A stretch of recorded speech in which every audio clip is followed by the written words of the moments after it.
नमस्कार स्टूडेंट्स, कैसे हैं आप सब लोग। आप सबका एक बार फिर से स्वागत है Byju's exam prep IAS Hindi के इस यूट्यूब चैनल पर।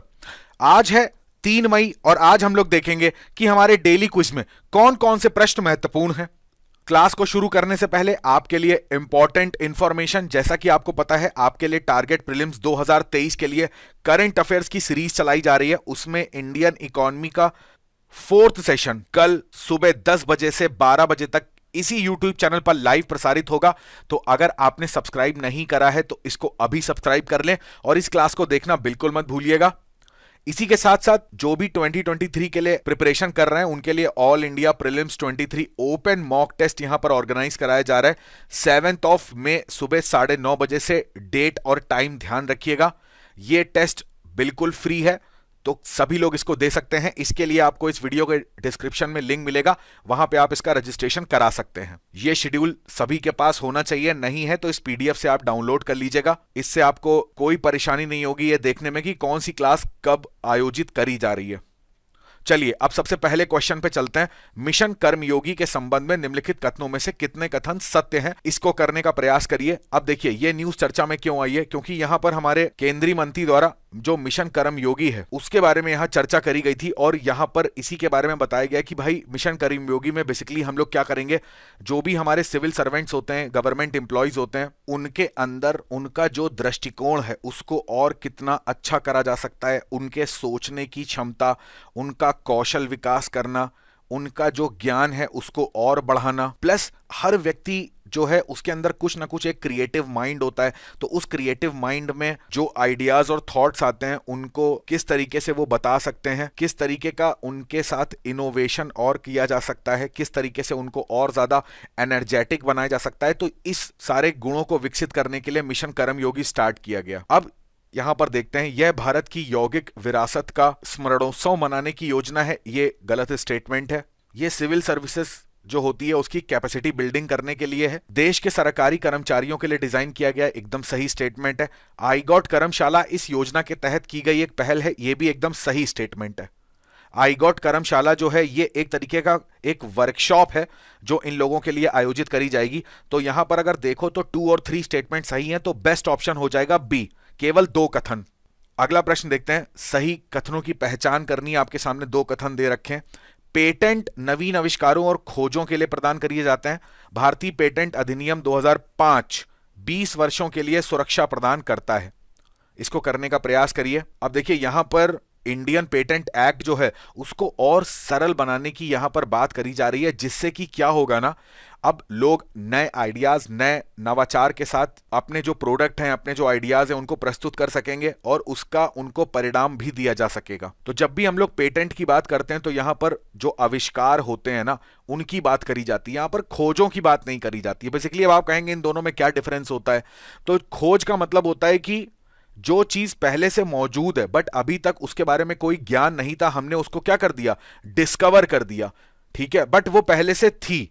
बट आविष्कार में क्या है कि ये एकदम इनोवेट करी गई है कोई चीज जो पहले से नहीं थी और एकदम नई चीज आपने कोई बना दी है, तो उसके लिए पेटेंट प्रदान करे जाते हैं। तो अगर यहां पर खोज नहीं होता तो ये पूरा स्टेटमेंट सही था, वरना ये स्टेटमेंट गलत हो जाएगा।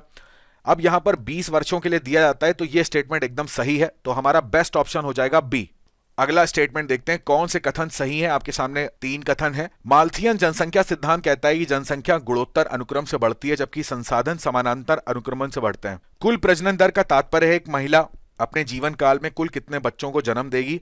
प्रतिस्थापन टीएफआर 2.1 है। इसको करने का प्रयास करिए। अब देखिए इंडियन एक्सप्रेस में एक आर्टिकल आया है जिसमें भारत की हिस्ट्री और इकोनॉमी इन दोनों को जोड़कर इंडिया की जो पॉपुलेशन ग्रोथ है इस पे इन दोनों का क्या प्रभाव पड़ा है इसके बारे में चर्चा करी गई है।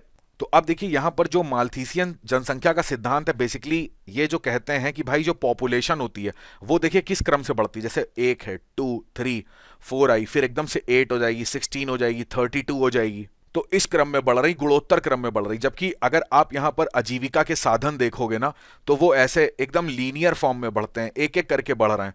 बट यहां पे देखो आप पॉपुलेशन के कंपैरिजन में जो साधन है वो इतने बढ़ नहीं पाते हैं। तो इसी सिद्धांत में ये बताया जाता है कि एक समय जनसंख्या इतनी ज्यादा हो जाएगी कि उसके भरण पोषण के लिए संसाधनों की कमी पड़ जाएगी। तभी ये चीजें किसको जन्म देती हैं, कुपोषण को। भरण पोषण करना मुश्किल हो जाएगा, बेरोजगारी, गरीबी। तो इस चीज को ध्यान रखिएगा। तो पहला स्टेटमेंट एकदम सही है। अब यहां पर कुल प्रजनन दर जो होती है महिला अपने जीवन काल, पूरे जीवन काल की बात नहीं होती, यहां पर जो महिला की रिप्रोडक्टिव एज होती है जो कि कंसिडर करी जाती है 15 से 49, तो इस रिप्रोडक्टिव एज में कुल कितने बच्चों को जन्म देती है ये होता है। ठीक है, तो ये इस वजह से ये स्टेटमेंट गलत हो जाएगा। जो हमारी प्रतिस्थापन दर होती है वो एकदम सही है, 2.1 होती है, तो ये वाला कथन भी एकदम सही है। तो यहां पर सही कथन की पहचान करनी थी तो हमारा बेस्ट ऑप्शन हो जाएगा सी। अगला प्रश्न देखते हैं, कौन से कथन सत्य हैं, आपके सामने दे रखे हैं, इसको करने का प्रयास करिए। अब देखिए यहां पर केरला के अंदर जो वायनाड है उसने स्वच्छ भारत ओडीएफ प्लस रैंकिंग में सबसे प्रथम स्थान प्राप्त किया है, तो ये एक बहुत अच्छी बात है। अब आपको पता है कि जब स्वच्छ भारत सर्वेक्षण की बात करते हैं तो इसमें ग्रामीण का सर्वेक्षण और शहर का सर्वेक्षण दोनों अलग अलग स्तर पे करे जाते हैं। जब हम लोग शहर के स्वच्छ सर्वेक्षण की बात करते हैं तो यहां पर एक मंत्रालय है जिसका नाम है ministry of housing and urban affairs, शहरी मंत्रालय के नाम से है, वो यहां पर शहरी स्वच्छ सर्वेक्षण को देखता है। ग्रामीण की बात करते हैं तो यहां पर हमारा एक डिपार्टमेंट आता है जो है पेयजल का डिपार्टमेंट, यानी कि department of drinking water and sanitation. ठीक है, और ये किस मंत्रालय के अंतर्गत आता है, ये मिनिस्ट्री ऑफ जल शक्ति मंत्रालय के अंतर्गत आता है। तो यहां पर पहला वाला स्टेटमेंट लिखा हुआ है जल शक्ति मंत्रालय शहरी और ग्रामीण दोनों क्षेत्रों में स्वच्छ सर्वेक्षण करता है, तो ये गलत स्टेटमेंट हो जाएगा। यदि दिन के किसी भी समय किसी क्षेत्र में एक भी व्यक्ति सार्वजनिक रूप से शौच नहीं करता हुआ और अनुपचारित मल को जल निकायों में डालता हुआ नहीं पाया जाता है तो उस क्षेत्र को ओडीएफ रेटिंग दे दी जा सकती है। अब देखिए ओडीएफ रेटिंग के लिए केवल पहली कंडीशन ट्रू हो जाएगी तो भी ओडीएफ रेटिंग दे दी जाएगी, सेकंड कंडीशन का होना ना यहां पर ये मस्ट नहीं होता, इस वजह से ये स्टेटमेंट गलत हो जाएगा। अब ओडीएफ प्लस रेटिंग के लिए दिन के किसी भी समय खुले में शौच करने वाले लोगों की शून्य संख्या के अलावा यह आवश्यक है कि उस क्षेत्र में सभी सामुदायिक और सार्वजनिक शौचालय ठीक से काम कर रहे हो, ये एकदम ठीक स्टेटमेंट हो जाएगा। तो यहां पर तीसरा स्टेटमेंट एकदम सही है, तो हमारा बेस्ट ऑप्शन हो जाएगा सी। अब देखिए 2015 की प्रारंभिक परीक्षा का प्रश्न है, कृषि उत्पादन में काष्ठ के हलों के स्थान पर इस्पात के हलों का उपयोग निम्नलिखित में से किसका उदाहरण है। अब देखिए कास्ट से इस्पात में अगर किसी इकोनॉमी के अंदर इतना ट्रांसफॉर्मेशन देखा जा रहा है तो जाहिर सी बात है उस इकोनॉमी में बहुत अच्छा अधिशेष हो रहा है। लोहे का प्रयोग जो होता था प्राचीन काल में, तो लोहे के प्रयोग होने को ही अपने आप में एक विकास का सूचक समझा जाता था। तो इसमें ऑप्शन है श्रम बढ़ाने वाली प्रौद्योगिकी प्रगति, ये गलत हो जाएगा। पूंजी बढ़ाने वाली प्रौद्योगिकी प्रगति, ये एकदम सही स्टेटमेंट है। पूंजी घटाने वाली, तो यहां पर घटने वाली स्थिति नहीं है, उपयुक्त में से कोई नहीं, तो ये भी स्टेटमेंट गलत है। तो बेस्ट ऑप्शन हो जाएगा हमारा बी, पूंजी बढ़ाने वाली प्रौद्योगिकी प्रगति। चलिए आज के तथ्य पर नजर डालते हैं, विवाद से विश्वास, इस स्कीम का नाम आप सबने सुना होगा। अब यहां पर नई क्या चीज हुई है, यहां पर नई चीज ये हुई है कि जो एमएसएमई होते हैं यानी कि सूक्ष्म लघु और मध्यम उद्यम होते हैं, इनके सुदृढ़ीकरण के लिए या इनके विकास के लिए विवाद से विश्वास स्कीम पार्ट 1, ये यहां पर केंद्रीय बजट में जो घोषणा करी गई थी उसको यहां पर लॉन्च करा गया है। बेसिकली देखिए यहां पर कहने का मतलब क्या है, एमएसएमई, पहले आप ये समझो कि विवाद से विश्वास स्कीम थी क्या। देखो इसमें बेसिकली क्या था, जो भी करदाता होते हैं यानी कि हम और आप जो टैक्स भरते हैं, ठीक है, इनके जो ये विवादित कर होते हैं ना, कोई किसी ने टैक्स नहीं भरा या फिर कुछ मात्रा में भरा कुछ मात्रा में नहीं भरा, तो इनके ऊपर इसके ऊपर क्या लगाया जाता है, जुर्माना या कोई एक्स्ट्रा शुल्क लगाया जाता है। तो ये सब जो चीजें होती हैं, अब क्या करेगा जो करदाता है, वो बोलेगा नहीं हमारे ऊपर ये जो टैक्स आपने लगा दिया, ये जो जुर्माना लगा दिया, फीस फाइन लगा दिया, ये सब क्या है, ये सब इलीगल है।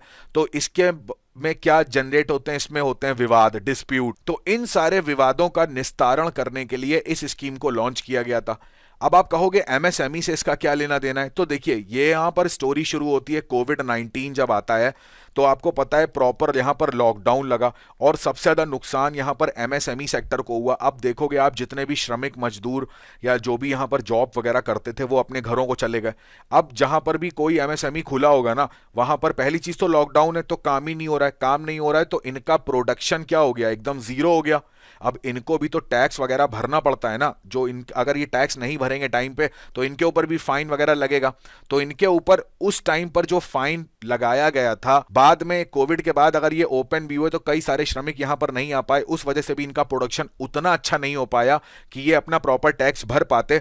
तो जो इनके ऊपर ये उस टाइम पे टैक्स लगाया गया था, जो इनके ऊपर एक्स्ट्रा फाइन लगाया गया था कोई जुर्माना शुल्क के रूप में, तो उसका बोला जा रहा है कि 90 से 95%। अब इसमें जो स्लैब्स हैं वो अलग अलग डिवाइड कर दी गई हैं कि बोली सिक्योरिटी के अकॉर्डिंग इनका 95% वापस कर दिया जाएगा, परफॉर्मेंस सिक्योरिटी के अकॉर्डिंग इनका 90% वापस कर दिया जाएगा।